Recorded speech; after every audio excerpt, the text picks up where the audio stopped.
So welcome. Our first speaker this morning is Alana, and Alana's from Aurora Psychology. And one of probably the hottest topics around, we've done workshops during the course of the year with schools and with parents, and it's around separation anxiety. So we thought it would be lovely to have somebody who could specifically just talk about children and separation anxiety and how you could potentially deal with this as a parent.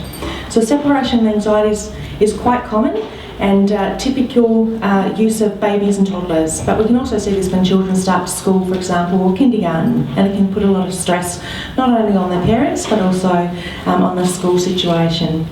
But it can sometimes continue into preschool and school age, and Alana is a principal psychologist at Aurora Psychology, and she's going to provide an overview this morning of separation anxiety and, more importantly, strategies that are going to help us to work through and deal with children with anxiety. So please welcome Alana Howells.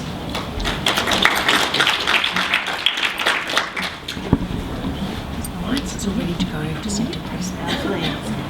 I might need to adjust that. Hopefully you can hear me all okay. So thank you for coming, welcome. Like it said, my name's Alana, and I have a practice in Doncaster where I work a lot with children and their families. So the idea today is to talk a little bit about what separation anxiety is, although if you've had a child with separation anxiety, you probably know a bit about that already. Talk a bit about some facts about childhood anxiety, so just sort of putting that into perspective. And talking a little bit about some things that contribute to separation anxiety, and also looking, as was sort of pointed out, most importantly, at some ways to help your child. So some strategies for you, some ideas for how to help a child with separation anxiety, and some strategies for children. So some of that are things that you can readily, hopefully, take away and try without having any sort of further help or treatment. But you might think after today too that you might want some help for your child as well. And this might at least be a start point to thinking about some of the things that could happen potentially in treatment too. Okay. So in terms of what separation anxiety is, really how we sort of define it is having that sort of anxiety or fear about leaving the house or leaving loved ones. So for children, it's commonly separation anxiety regarding parents, but it might be about, like I said, leaving the house. Sometimes too, I'll see people where it's about more of even a space, like a room in the house that is very safe feeling, and it's very hard to leave that sort of place as well. And quite commonly, there's a lot of fears around separation about what might happen if a child is separated from their parents or from their home as well. So there's commonly that sort of fear of being abandoned, fear that perhaps if their parents leave, they might not return, or something bad's going to happen to them, or just a fear of being alone and a sense of this just doesn't feel comfortable at all when I'm on my own. And I guess when that sort of becomes excessive, when there's too much fear there, more than can really be readily managed, that can lead to more of a reluctance or more of a real sort of absolute difficulty or refusal to be away from loved ones. And like I said, if you've experienced a child with separation anxiety, you'll see that. You'll have that sense of this child actually just does not want to be away from me. Sometimes actually quite commonly when I see children who have separation anxiety, and this is a really common issue that I find comes up in my practice, separation anxiety. There are some children who can't separate from their parents to come into a counselling session. And even part of our work in counselling can be how to help them to work towards separating from their parents and actually having some time one-on-one with me or with the psychologist that they're seeing. So I thought I'd just put some facts up as well about anxiety. Sometimes it's helpful to put it into perspective a bit and just think about anxiety in general and where separation anxiety tends to fit into all of that too. So in terms of general anxiety, general fears, basically that's very common in children to have some sort of fear. So that might be things like fear of the dark, like I said, maybe fear of being alone, other sorts of fears. Like dark and nighttime are common sorts of fears. There's kids who might fear that there's a monster under the bed, for instance. This is quite common. And so as you can see, between the ages of 2 and 14, 90% of children, really the vast majority, have some sort of general fear. That doesn't mean they're all experiencing a severe mental health issue or they have a phobia or anything like that, but that fears are really common in children. It's not a strange thing for a child to have some level of anxiety about something. As they get older, they may even develop more fears. So you can see there that a good 40% of children, and this is based on the research, between the age of 6 and 12, that sort of primary school age, are experiencing 7 or more general fears. And that sounds like quite a lot, but obviously this is not an uncommon issue. The other part too is that having some sort of distress about separation from a loved one is not uncommon and is not necessarily a problem in itself. And I think that's an important thing to be aware of and to really emphasise too. I think it was mentioned a little bit just before by Michelle that we think of separation anxiety sometimes in babies or toddlers, and we think of it from that perspective. That's a very normal, natural thing that can happen because very young children need someone around them to help to keep them safe. They need that sense of feeling safe and feeling secure. And given their age and their vulnerability, they need someone else to help to make them feel safe. I actually have a young baby myself, a nearly 6-month-old. And so at this time, around that sort of 6-month age, you can often see the start of that separation anxiety coming up. It might be a child just sort of protesting if you leave the room, or getting a bit fussy about seeing, not having you in sight or having you away for a period of time and being a bit distressed. Like I said, that's actually a normal process. That's part of that sort of bond that they have with you. So as you can see, that sort of anxiety about just separation, or distress, I guess, a bit of distress about separation, is really very common in that sort of baby and toddler age group. And it's only really if it was very sort of excessive, it was really causing a huge impact in terms of day-to-day life or how things are in the family, that you'd be considering it a problem. It might be even at that age, between sort of early babyhood and sort of late toddler sort of times, if a child wasn't being anxious at all about being separated, that's where you might have a concern as well. And so like I was saying, minor fears about separation, things like I was saying, that sort of fear of the dark, or fear of being on their own, fear of doing things on their own, that's a very common thing. Up to about sort of 7 or so, we see quite a lot of that where it's not necessarily a problem that needs any sort of treatment, it's just a part of normal development. And so you can see there, thinking of these sort of facts, some sort of fear specific to separation is again really common in children. I'm looking at that roughly sort of research is saying about 40% of children have those sort of fears. It's a very common thing. There is a subset, of course, though, of children where this separation anxiety is beyond the typical or the expected, and it is causing quite an impact on their day-to-day life and that of the people around them as well. And so, without going into all the detail about what constitutes separation anxiety disorder, that is when it becomes more excessive, and it really is impacting a lot on a child and the people around them. And you can see with that's a less common sort of issue. That we say that research suggests about 4% of children would meet that criteria.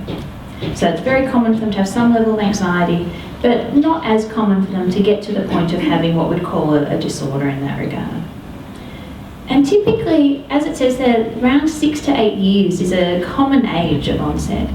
And I certainly see that, in my practice, that sometimes there will be children who are, a little bit younger, sometimes much older, who will come to see me. The older ones, often it's been the case for quite a while and they're only seeking treatment at a later stage. Perhaps there's something that's really triggering it and worsening it at that point. But around that sort of early primary school time is a really common time where you might start to think, okay, this is becoming more of an issue than I thought it was before, or this child doesn't seem to be outgrowing it, or it's worsening as well. And so there's a lot of things that can influence the development of separation anxiety. These are just some factors that I'm putting up here. There's plenty of other things, and I don't want to bore you with all the details of the research, but I guess it's trying to have some understanding about this too, about where it comes from. Very often, I guess the basic gist of it is that there's a mix of factors that are involved. It's not always as straightforward as thinking, one thing has happened or there's one issue with this particular child and then they're anxious as a result. It really is often very much a combination, and that's the thing that can sometimes be hard. You might have a child who's becoming anxious about separating or has long been anxious about separating from you, and sort of thinking, where did this come from? I can't think of any obvious trigger. And I find that a bit in my work, where people come and say, oh, I just don't know where this has started. And part of my work is not to find one reason for that, but to try and work together and think, what are all the potential things that might have contributed? And so some of the things there go back actually to a child and things like their natural temperament. Of course, as you might know, your children all have different sorts of temperaments. Some are very easy, they're sort of very social, very open and curious. Some are not. And so, some children are quite cautious naturally. It's not about anything that's happened to them necessarily in their lives, but they might just naturally have that sort of cautious element or shy element or what we call behavioural inhibition, which is basically, they're a bit more reserved. They find it harder to get out there and to do things. And that's just something about them. And you can see that, again, thinking of the research, that there's a reasonable proportion of young children that are naturally that way, that are a bit more reserved. 15 to 20% roughly are looking at 2-year-olds. So again, this is just something that can happen with some children, and there's no particular reason. It's just a matter of the way they're born. There's a temperament aspect. Then there's a few other things that might be more about their experiences, and that can contribute to their anxiety as well. And so I'm going to talk there about what we call attachment. I guess without going into an in-depth discussion of attachment, because it's a whole big area on its own, when I say attachment, I mean the sort of bond that a child has with their caregiver. So like I was saying before, with infants, they're looking to a caregiver to try and keep them safe. It's really important for them to have someone around who seems to support them and looks after them and tunes into them and what they're feeling and what they need. And this sort of need, this desire to attach, continues throughout our life. So it's not just an infant that needs someone close to them to keep them safe. It's a child that needs that as well. Even in adulthood, we still look to people to receive care, not just to give care. So we do both of those sorts of things. And it's a very normal thing to want that sort of closeness and need people around. And so for children, they do form attachments with whoever it is who's caring for them. And there's different sorts of attachments that they can form, just depending on what's going on in that relationship. So at a basic level, there's secure attachments and insecure attachments. So for a child who is what we call securely attached, it means that they can feel very comfortable and confident that the person who's caring for them, or their main caregivers, are reliable and consistent and are going to meet their needs.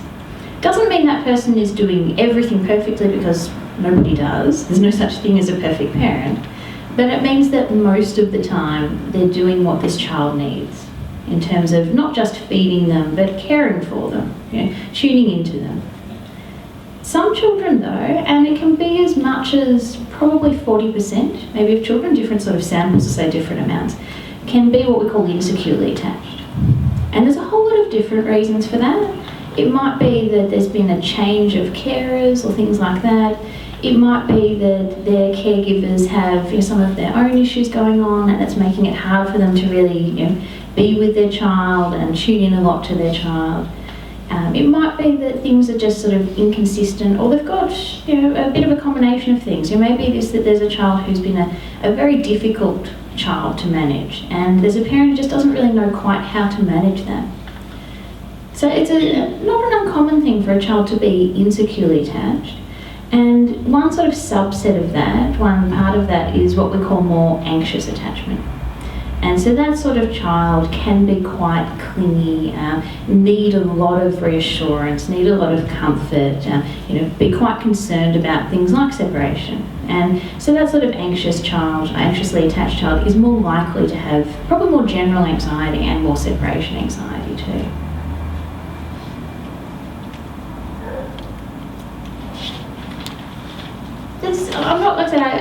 There's research which will suggest there's probably 30 different factors or more, if you look at all the research into separation anxiety, about sort of contributing factors there. So I didn't want to go into everything, but some of the other ones that have probably been found a bit consistently in research are things like poor sleep quality for a child. And it might sound funny, but it's certainly in my practice when I see children, sleep and poor sleep quality is a huge factor in not just separation anxiety, but a whole lot of other issues like disruptive behaviours or even low mood and so on. Just that, if you imagine, as many of you may not be great sleepers yourself, if you're not getting as much sleep as you need, that can really impact on how you feel day to day. It can make you more irritable. It can make children particularly more, not just more irritable, but more clingy, more sort of needy as well.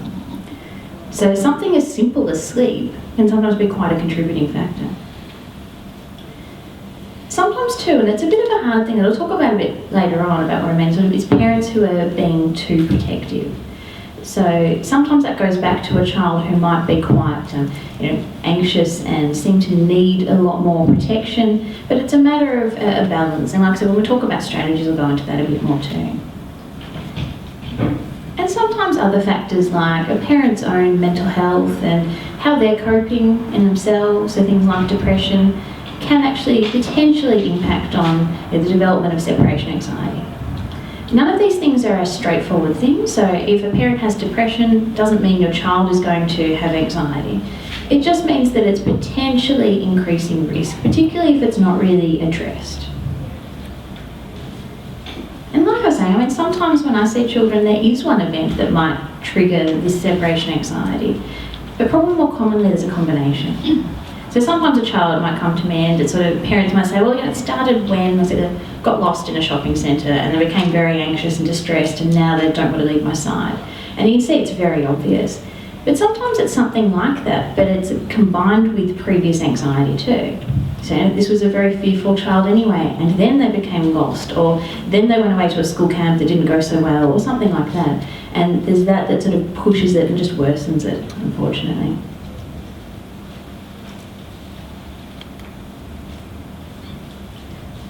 And I'm sure if you've experienced a child who has some level of separation anxiety, you're probably aware of some of the consequences. There will be many more consequences that I haven't listed here, but these are some of the ones that seem to come up quite a bit when it's fairly severe or fairly chronic separation anxiety too. So of course, a very anxious child, a child who doesn't want to separate from their parents or leave their house, can avoid things that are social. So they might not want to have play dates, they might avoid sleepovers, they might avoid things like going to school camps as well. Many children, and again it's a common issue that I see in my practice, end up refusing school.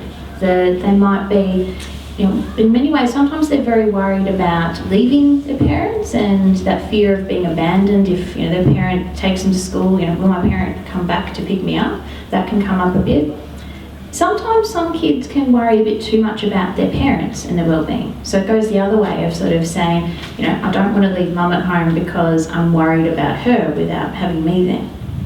So it can be different reasons, but many children with separation anxiety can refuse school or can have real difficulty going to school, and that can be a real battle too. Of course, it's a fairly self-apparent thing, but being unwilling to be away from parents is another consequence of separation anxiety, which can make it very hard for parents who need to work or want to go out or to do anything really. I've seen some children who are so anxious that a parent leaving the house momentarily to go collect the mail or something like that is too anxiety-provoking if they're not present. And I guess some of the other sort of potential longer-term consequences too are things like just lacking independence. And so, a child who not just struggles to separate from parents, but struggles to even try new things. That they can get to that point of becoming quite concerned about anything that might make them more independent and more mature, and can also become somewhat apathetic or just sort of lose interest in a lot of things like that, like trying new things. And sometimes it can lead to things like sadness, possibly for some kids depression, but even just more of a sense of sadness or that lack of interest in things. And for some kids, if they're very, very anxious, it's hard for them to really notice what's going on right now and to focus. So you might find that there are some children who are so anxious about being at school and being away from their parents, for instance, that they're having trouble in the classroom even concentrating.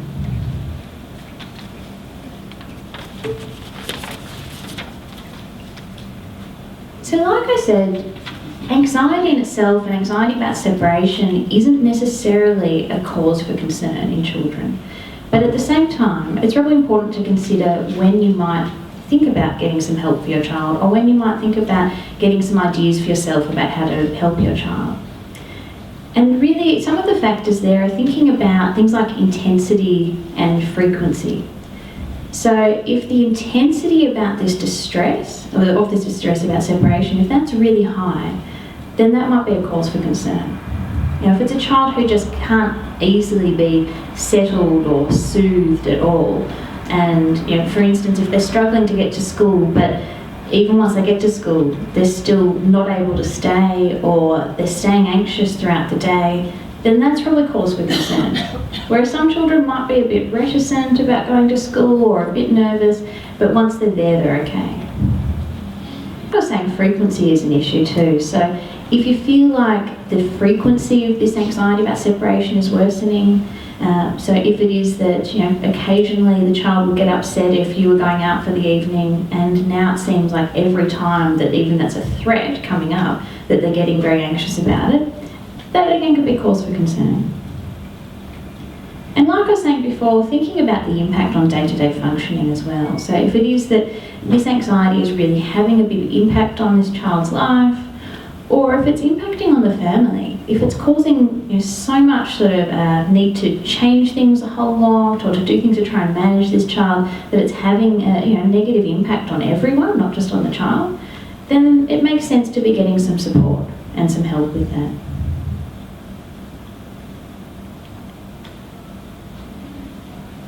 So I've just got, before we go into thinking a bit about different strategies, just some things to be considering when you're thinking a bit about a child who has separation anxiety. So part of this is thinking about how you perceive your child and how that might impact on how you're feeling about the situation too, and how you feel about separation anxiety. You know, some parents might not be too bothered or too concerned about separation anxiety. They might sort of be able to go with the flow quite well. Others might get very frustrated or very distressed themselves about it. And often this comes back to how you're seeing your child and how you're sort of viewing the situation. So as I'm saying there, you know, I tend to avoid using terms like manipulative or difficult or lazy, because for the most part, they're sort of children who are very anxious, and they're very anxious about separation. They're not trying to be anxious, they're not trying to be difficult, they're not trying to seem like they're lazy or they're manipulating situations or anything like that. They're just genuinely very distressed. And sometimes it's hard to understand that distress. You might think, well, why are you so anxious about this? Or you used to be able to do this, why is this hard now? And part of this is trying to set that aside and just try to acknowledge that they are distressed and that this is very genuine. And when a child is that distressed, when they're that anxious, it's hard for them to think in any sort of logical way, you know, to reason, or to, you know, get in their mind, oh, I used to be able to do this, I should be able to do it now. These things just, basically that part of the brain that's responsible for that is going offline at these times. And it's the same for us as adults, but you know, it's harder for children. But if you imagine you're in a stressful situation, it's something that is really anxiety provoking, really difficult for you, whatever that might be. And if someone was trying to get you to get into in-depth discussions and analysis and thinking through things at that time, you're not at your peak. It's really not the easiest time to do it. You might find that you become actually quite frustrated or irritable quite easily too. And so you know that for yourselves, that for any of us, it's hard to think and reason and, you know, be our regular selves when we're very anxious. And so think of that for a child who has sort of fewer resources, fewer coping skills, less life experience, and it's just that much harder. That if they're really distressed, it's like their whole world might feel terrible at that time, and they might not be able to see a way out at that time. And I guess another thing to consider is just about thinking a bit about the temperament, like I was saying before, is just thinking that some children do have more of a sort of sensitive nature than others, and that's just how they are.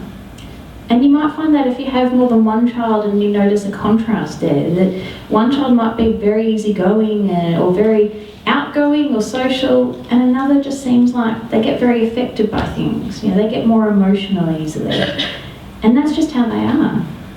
So I would say very frequently the sort of children end up seeing who have problems with separation anxiety tend to have more of a sensitive nature. Sometimes it's not even a negative thing if you think about it, they're just that they can experience things maybe a bit more fully than some others. And what I mean by that is, I'm thinking of some children I see who might get very excited very easily as well. I've seen ones who get so excited they actually throw up, for instance, when they're excited and do things like that, just because they've got that sort of sensitivity to feelings. And that's okay. Part of it is trying to understand that, trying to accept that that's how your child is. Doesn't mean that they have to be struggling necessarily, but it just means that you have to be more aware of their own nature and what it is that they might need given that sort of sensitive nature.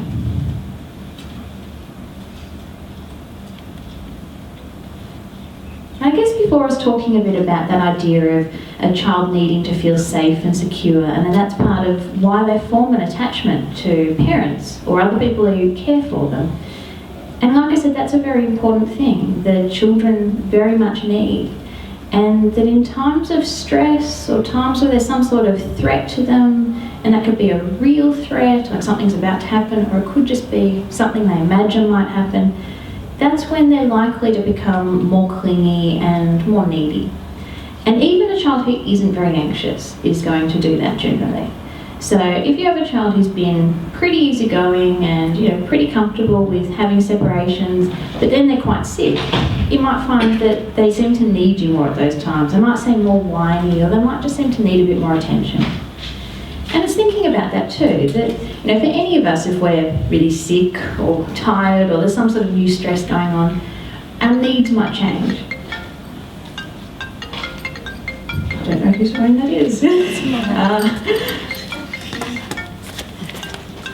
And so it's taking this into consideration when you're thinking about your child, that maybe they are actually facing some sort of new challenge at the moment, and it can be anything. And thinking for a child, that might be something that seems fairly insignificant to us, but is really big for them. It could be the start of a new school year, it could be the start of some new subject at school, something that seems fairly minor, or some other little change or challenge. Things like learning to ride a bike, for instance, for some kids can be a huge source of stress.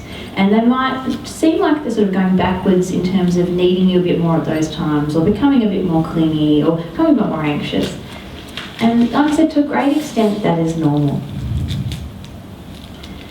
The other thing is that it can be really hard when you have a child who is very, very anxious to try and manage your own feelings about that. And sometimes that means that the actual feeling gets punished. So telling a child off for being anxious. And I guess thinking about that, it tends to be an unhelpful type of idea, although it's quite understandable that if you're getting really irritated, that can happen. But I guess the hard thing for a child is that regardless of what they're doing about the anxiety, how they're managing it, the anxiety is very real and it's something that they can't change at that time.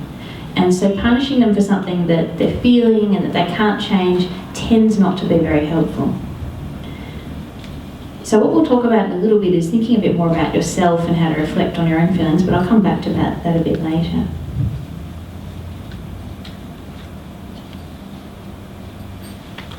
So what I'd like to do is talk a bit about a few different strategies, a few different ideas that can potentially help if you have a child who's struggling with separation anxiety. Now some of these things I'm only talking about fairly briefly, but the sort of thing that if you're interested in finding out more information, there's a couple of different people I can mention that have some good books that you might want to look into, or if you're really concerned about your child and you're thinking that it might be time to seek help, then that's something that you can always consider as well. And when I say that, I guess any sort of child who's experiencing separation anxiety, if it's really concerning and distressing them, they can sometimes benefit from having their own therapy. But at the same time, or certainly the approach I would have is when you work with a child, it's not just about seeing a child on their own. There's only so much that, if you imagine a 7 or 8 year old can do on their own without any sort of support or guidance to try and manage their situation and manage their feelings. And that's why it comes back to the importance of you guys, of keeping parents really involved in any sort of help for a child. And knowing that you might go away and even just use some of these strategies, and you might not even need to seek help for your child. Sometimes when there's an anxious child, it's not even the child that I would see, it might be the parents. Very commonly it's a combination of both, but sometimes it doesn't even need to be the child, just depending a bit on the situation. And that isn't to say that parents are to blame or anything like that, it's nothing like that at all. It's more thinking that you can be part of the solution. Doesn't mean you're part of the problem, if that makes sense. And so it's just giving you different ideas. And I guess a really important part of this is going back to feelings. As I was saying before, a child can't help what they're feeling. None of us really, when we have different feelings, can necessarily help it. If you're anxious and you tell yourself, stop being anxious, what tends to happen?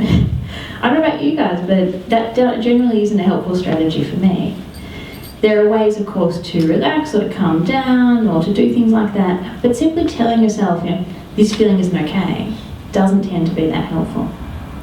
So an important part of this is trying to work out what it is that a child is feeling and just trying to tune into that a bit.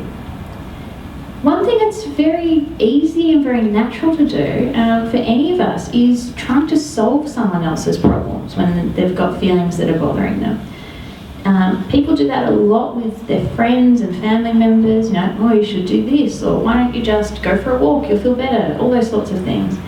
And problem solving can be okay, but I guess an important thing in terms of working with a child, helping a child who's very anxious about separation, is to try and just put that to one side. You might get to problem solving at some point, but before getting to that, what that child really needs is someone who's trying to help them with these big feelings.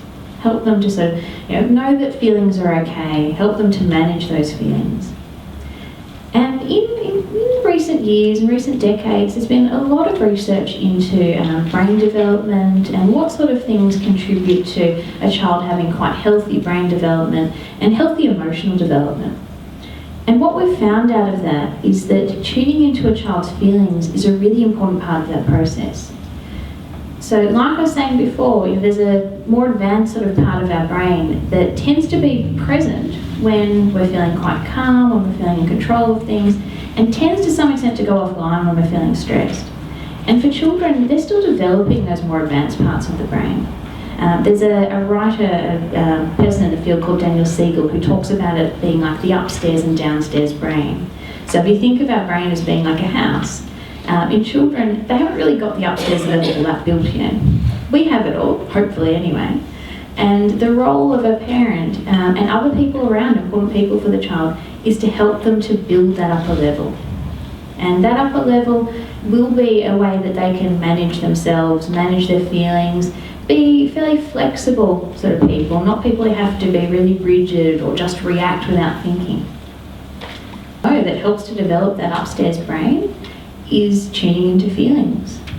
If we can help a child to know what they're feeling, then that helps them to develop those parts of the brain that are responsible for sort of understanding their feelings and therefore managing feelings.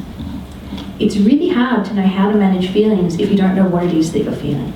So it's that sort of first step. It's not like that having to try and fix the feeling, take the feeling away or anything like that.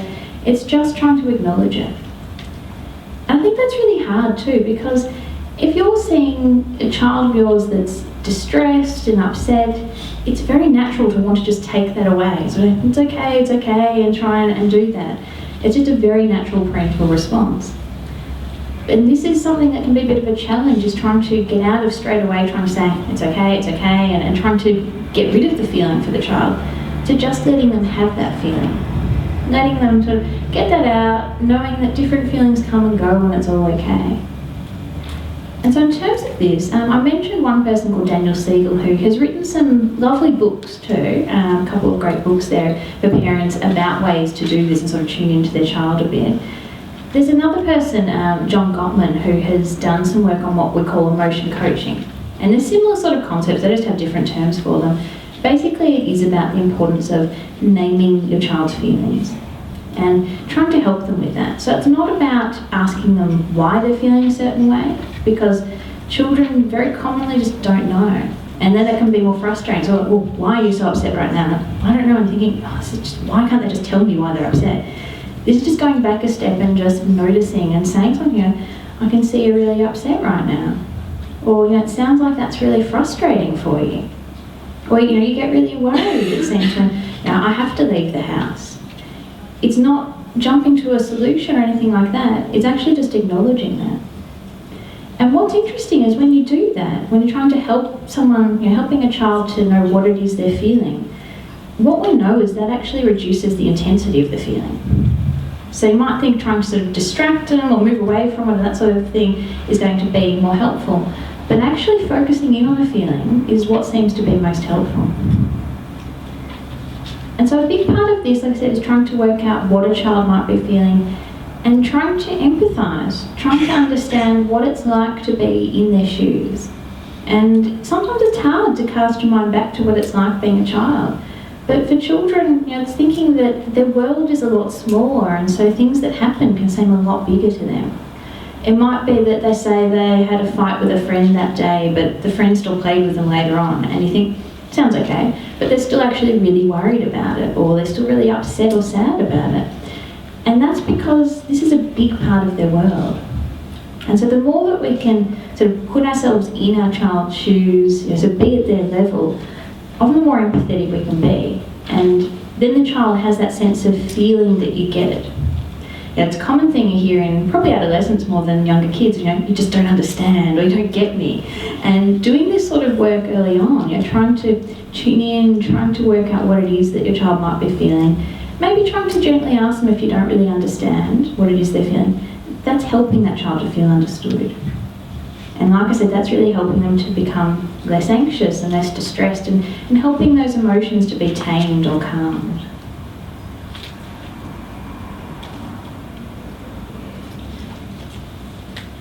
The other thing too is thinking a bit about having a balance there, and this is very much an individual thing in terms of your particular child and what they need. So when I say about a balance between encouraging some independence and protecting the child, that is going to be different for different children. Things like, say, walking home from school, for instance.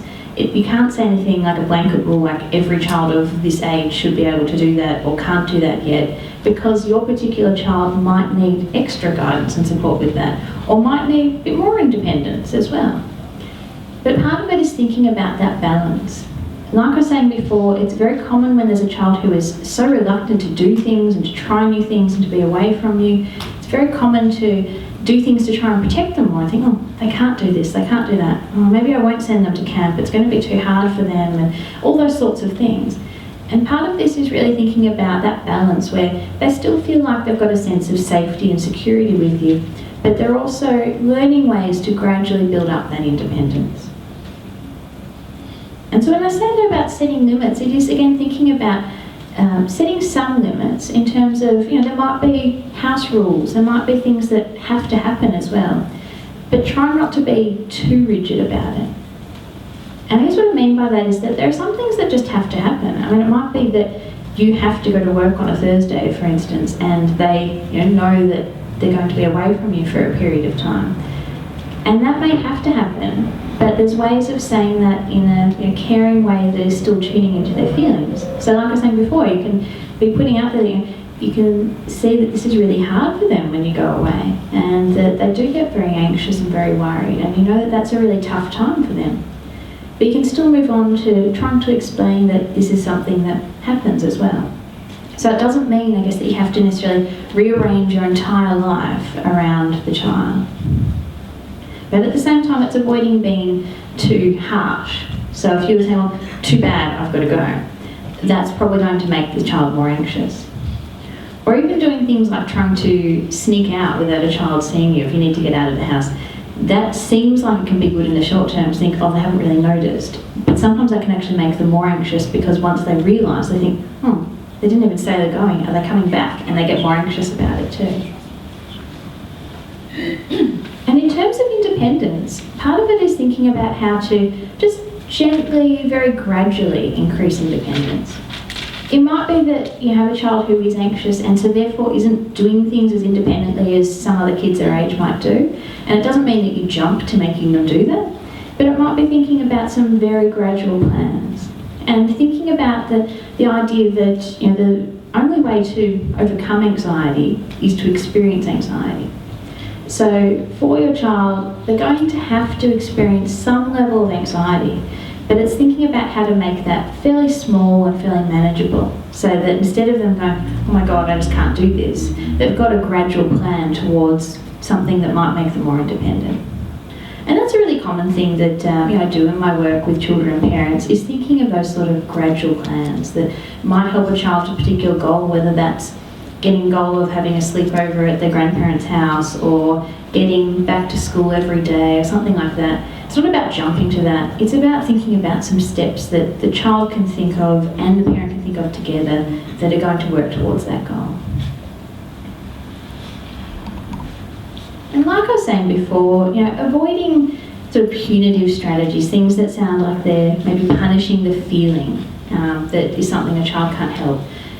Sometimes I'll see parents who might get so frustrated that, understandably, they're just thinking, well, this child's so anxious, I'm going to remove the iPod, or I'm going to remove TV privileges, or something like that, until they stop being anxious. And unfortunately, it just doesn't tend to work. And sometimes it can actually make children quite despondent too, and think, oh well, there's no point even trying to do anything because I can't help how I feel and everything's just getting taken away. So sometimes it has even unintended consequences there. The other thing that's going to be discussed a lot more in a separate talk later today is the idea of reassurance. So I'm not going to go into a whole lot of detail about reassurance now, because you'll get a lot of that later. But the brief thing I just wanted to say is that reassurance tends to be something that seems very helpful in the short term, but tends to be less helpful and almost like an addictive type of thing in the long term. So it's quite natural for parents to say things like, oh, don't worry, this won't happen, when a child's worried about something. And then they'll go, oh, okay, and they get reassured, but then they'll go, well, what about that? So, saying, oh, don't worry, your chance of a heart attack is very low if the child's worried about that, because it does come up, something like that. But, well, what about, another thing? What if my arm gets sore? Is that going to be another problem? So, don't worry, that's okay, your arm will be fine. And you end up sort of in this ongoing cycle of having to keep reassuring. I guess the other thing too there is that it doesn't help the child to develop that sort of ability to manage the anxiety and to become more independent too. The other thing that can be really hard when you've got a very anxious child is thinking about being encouraging of what's done well. Because sometimes it might feel like everything's going quite badly and there's not a lot that really is being done very well. You might think, oh, this child still isn't wanting to be away from me very much at all, or they're still struggling to get to school, or they're still getting very distressed when you have to leave them with someone. But it's still looking for the really little things that might be a little sign of progress or a little sign of some ability to manage their feelings, and encouraging that. So it might be, well, you did really well to actually stay there away from me for 5 minutes. Like I say, some children who I see need that encouragement even to just have some amount of time on their own in a therapy room. So even that of saying, wow, you did really well spending 10 minutes with your mum just standing outside. That might be a big sign of progress for a child. And the more praise they're getting for that, the more encouragement, the better they're going to go. The easier it's going to be for them to keep working on that too.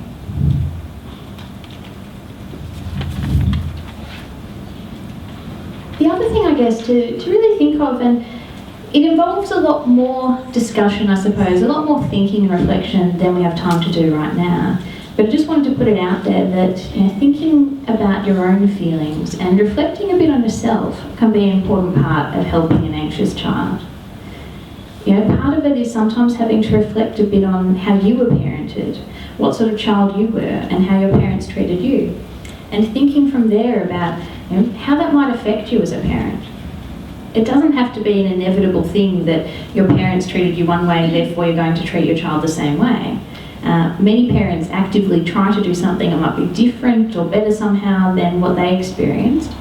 But often you can find yourself getting caught in the same sort of patterns and saying things or doing things that you remember happened to you as a child that maybe you didn't really like back then. So that's something to think about your own experiences and how they've affected you as a parent. But like I said, that's a hard thing to just sort of say, here's a couple of minutes to reflect. It's not a small topic. Sometimes that might involve some in-depth reflection It might involve even talking to a psychologist or some sort of therapist about your own experiences if you feel like they're really getting to you and getting in the way of being a parent too. And I guess it's thinking a bit about this particular child and what they might mean to you. So thinking about when your child separates from you, what feelings do you have about that? Sometimes it's not just that a child is really reluctant to separate. Sometimes it's that it's hard to let a child go and to become more independent as well. And so if that's something that's going on, again, it might be something to have to think about and try and reflect on for yourself. It can be common, in some instances anyway, it's not always the case, that a child who's experiencing some anxiety might have a parent or parents who have some sort of anxiety too. So thinking about how you cope with your own anxiety can be helpful. Sort of thinking about what sort of message do you send to your child about what to do when you're anxious, and how can you do something that is trying to role model for them a really good way of trying to acknowledge your feelings and trying to manage them. And so having a household where feelings are actually sort of discussed openly, not inappropriately, not sort of talking about things that you think are not okay to be talking to young children about, but talking about your feelings in an okay way. That can be a great way of just role modelling that it's okay to talk about feelings, it's okay to have feelings. Even just saying little things like, I was just a bit frustrated today by something that happened earlier in the day, and it might be a minor thing, but you're still putting it out there. You can say, look, it's okay to have that feeling of frustration and to talk about it. And that's just showing a child, okay, it's all right if I have these feelings too. The more you do that, the more you're likely to have a child who might open up as well. And anxious children can be very varied. Some of them do really struggle with being very open at all. Some you might find are almost too open and they're telling you everything. And then sometimes I've had that with some people I've worked with. There might be children who are telling their parents every detail of everything that's on their mind, and it's stuff that the parents don't necessarily even want to hear as well, but the child is sort of doing that. So there is a balance there about that too. I guess it's also thinking about things like how emotions have been managed in your life.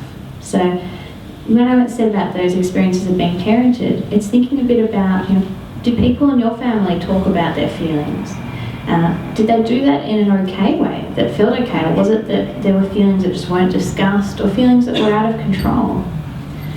And thinking a bit about that, thinking a bit about what you've learned from those experiences can be really helpful.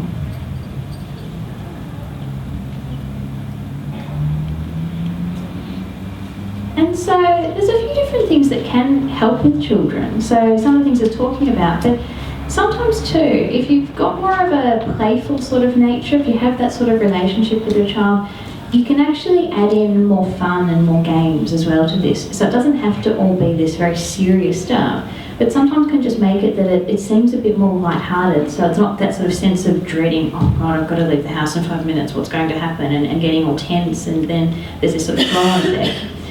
It might be that you just make it a bit of a game. So you can see there's just some silly sort of games there that are examples. So it might be that you mistakenly put on your child's hat instead of your own hat, or their scarf or something like that as you're leaving the house, and you're, oh, silly me, I've got this on, and you're just trying to make it a bit of a fun thing.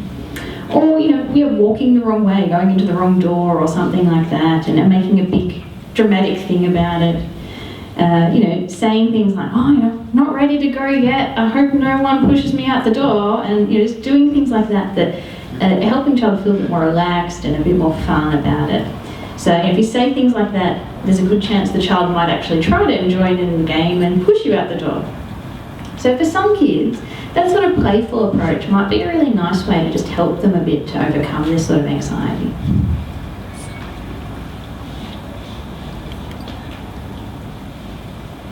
And in terms of children, there's quite a few things that can help children directly that they can learn on their own that might help with separation anxiety. So some of these things are the sorts of things that a therapist can help them with, but some things are things that you might be able to go off and do without that sort of help as well. So in general, there's a lot of different relaxation techniques out there that can help children with anxiety. There's even a sort of topic related to relaxation is mindfulness, which many of you, if you've come across sort of talk about anxiety, probably come across the idea of mindfulness before. Basically speaking, mindfulness is a way of paying attention to the present moment and doing that so that you're less caught up in your thoughts and less swept up in emotions. And there's even a lot of schools actually even practice mindfulness these days, and there's an app that gets very commonly used called Smiling Mind, which you may have heard of. It's used a lot for children, but also has a lot of exercise for adults. And it's got really brief, easy sort of exercises that kids can go through that just might help them to focus a little more, might help them to sort of just imagine things in a bit of a different way. And that can help them to calm down too. And like I said, there's other sort of relaxation exercises that can be helpful, and if you're not sure about how to go about doing things like that, that's where sometimes having help from a psychologist can help to teach your child those skills. So there can be things like, just learning different ways to slow down breathing and to do things like that to relax, or what we call things like progressive muscle relaxation, where you tense different parts of your body and release them. And there's versions of these that are done with kids to make it a bit more appealing than an adult version. Or even things where they might imagine nice places. They might have a place that makes them feel happy and calm and safe. And they can do things like draw on that in their mind when they're feeling anxious. Depends on the child. And some kids are really imaginative and really good at doing things like that, like imagining something in their mind. If they're not so good at that, that might not be the best approach. It might be that something a bit more practical about, so what can you do right now? How can you sort of just breathe? Take 5 breaths or do something like that to sort of slow things down can be helpful. And that idea that I was saying before about having gradual exposure to situations that might be anxiety-provoking is really important too. So sometimes it is good to have some guidance from someone else, like a counsellor, to do that. But you might find that you can do that on your own and it's working quite fine too. So it might be sort of working out what the end goal is, and what I tend to do is what we tend to call sort of step plans, so sort of taking different steps towards that goal. You can even consider with that what sort of rewards, if you do that, might be a bit of an incentive for the child along the way. So going back to the idea of being really encouraging of what they're doing well, it might be that it is this sort of step, like they've spent 10 minutes in a different room from you, and that's a really big step. So you might think, okay, they get a reward of some sort of, not necessarily a material thing, but something that's going to be enjoyable for them. So maybe they get to play a game with you or go to the park or do something like that. And so a balance of things that challenge their anxiety a little bit, but then having sort of encouragement and little, like I said, non-bribing, but little rewards along the way can help them too, just to build up that confidence and that independence. And the other thing which is done a bit in work with children, particularly probably when they're about mid to late primary school onwards, is helping them to know what goes through their mind and what sort of thoughts might be unhelpful thoughts that tend to lead to anxiety or tend to worsen anxiety. But if you have children who are able to do that, then they can look a bit at what's going through my mind and how helpful or unhelpful is that. And what's a way to think of this in a more balanced perspective. So if you have a child who might be anxious about something like being on a plane, and they look at it, they think, well, how many times have I been on a plane and it's something bad has happened? And I think 0. And how many times does the plane actually crash, or that sort of thing? And I think, okay, so I sometimes have done that with kids where we've tried to challenge the likelihood of something happening. You might think this child's 9 and this thing that they worry about has happened maybe 0 times in their life or once in their life. So out of all of those years and all of those days, the thing that they're worried about has happened in such a small amount that the percentage, the likelihood of it happening is some tiny, tiny amount. And just sometimes doing that and helping a child to put things into perspective gives them what we call sort of more balanced thoughts about the situation too. So there's a lot of different things like that that can help children, and a lot of different things that can help parents. So this is just a bit of a brief snapshot of separation anxiety. It's not the be-all and end-all. It's not a definitive lot of all the different strategies, but hopefully that's of some help just to give you some ideas about some things that might help your child and help you to manage as well. So thank you very much.